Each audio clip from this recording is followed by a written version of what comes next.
My name is Dr. Bruce Fishman. I'm an orthopedic surgeon here at BKP Medical and Orthopedic Group. We take care of injuries involving accidents, whether it's car accidents and slip and fall, to try to get people's life back to the way it was. Today we're going to talk about spine pain. Spine pain is caused from injuries or inflammation around the structures of the cervical spine or the neck, lumbar spine, or the low back. These include injuries to the area of the disc itself, resulting in tears within that disc called annular disc tears. This also involves disc protrusions or herniations. It also involves injuries to the nerves themselves, which travel from the spinal cord out from the back and down the legs or down into the arms.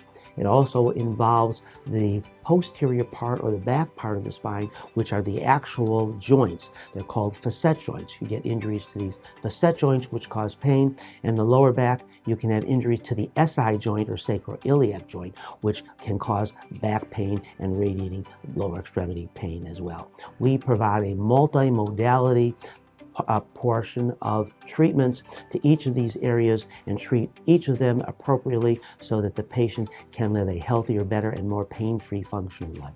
Now, in routine medical care, we treat these with various combinations and protocols to help patients. These include physical therapy and rehabilitation, chiropractic, medications, activity modification, and even with all that, some patients still remain with ongoing pain and difficulties. For those patients that the pain and the symptoms remain severe, surgery is usually the next recommendation. However, nowadays, we do have more modern treatment utilizing biologics. And these biologics can help diminish or relieve the pain, and even diminish the need for surgery or eliminate the need for surgery in its entirety. One of the more common ones that are known is platelet-rich plasma, also known as PRP. We also use alpha-2 macroglobulin, known as A2M. Now, these two biologics come directly from the patient's blood. Blood is drawn, it is put through a special spin and a centrifuge, and the PRP is taken out separately. The serum is then taken, and that's put through special filters to concentrate the A2M.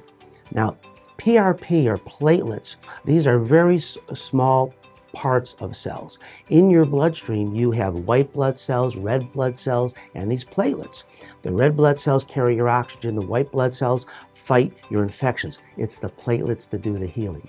Now, in addition to the PRP and A2M, which is taken from your bloodstream, we also use cellular therapy. The cellular therapy can come from something like your own bone marrow, where the stem cells are taken from, or from the umbilical cord. We tend to use a lot of umbilical cord related allogeneic types of cellular therapy. It includes the nanoparticles, which actually come from those live cells themselves. These are fostered and taken by certified, registered FDA laboratory, a transplant laboratory, that takes these cells and they are tested multiple times for safety. They're tested by a second lab for safety, and then they are cryopreserved, so when the time comes a patient is going to be treated with them, they are thawed and then carefully injected into the area where the patient's injury, symptoms, or inflammation are, to start the regenerative process and heal those particular tissues. Additionally, the regimen doesn't only include the biologics. It includes such things as hyperbaric oxygen. We take our patients that have just had these biologic treatments and we put them in the hyperbaric oxygen chamber at 2 ATA or 2 atmospheres of pressure for 60 minutes. This allows increased oxygen to be dissolved within the blood, which then can help activate the patient's normal tissues as well as the biologic tissues which have just been placed as well. We also provide patients the option of undergoing low-level laser therapy. Now, this low-level laser is a Weber laser, which the FDA has approved for interstitial as well as intra-articular use. Most lasers are just used on the skin or topical. These can go into a joint, intra-articular, or into soft tissues like muscles, ligaments, and tendons. And we use various laser wavelengths, usually red, infrared, near infrared. And these help regenerate the injured and damaged tissues, as well as help activate some of the biocellular elements which were replaced previously.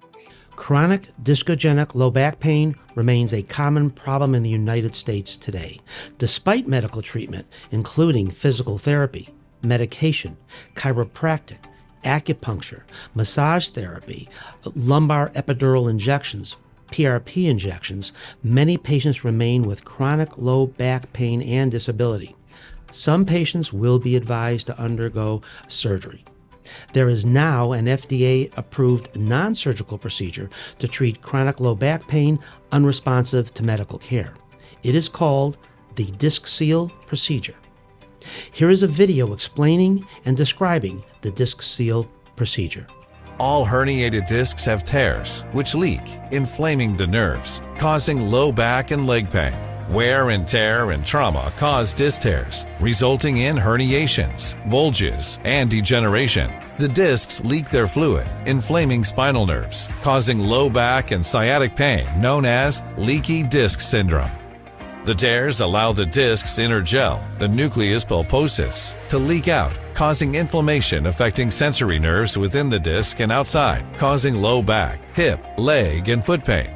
Spine fusions don't always provide relief because they can't stop discs from leaking. Likewise, discectomies accelerate tears and degeneration, worsening leaks because discs cannot be surgically sewed. There's never been a successful way to repair a torn disc until now, by the disc seal procedure. First, an annulogram is performed, which is an X-ray test revealing disc tears and leaks unseen by MRIs. The annulogram informs the physician exactly where to inject fibrin to seal disc tears. Next, the patented method of injecting a natural biologic called fibrin is injected into the spinal discs, which seals and promotes regrowth of tissue. The human body heals its wounds when two natural proteins called fibrinogen and thrombin come together to form a polymer, fibrin. The fibrin polymer forms a matrix of webbing that bridges the tears within the annulus, preventing the nucleus pulposus from leaking out. The fibrin forms quickly to become the consistency of the disc, thus stimulating healing. With all these treatment protocols, most patients do exceptionally well.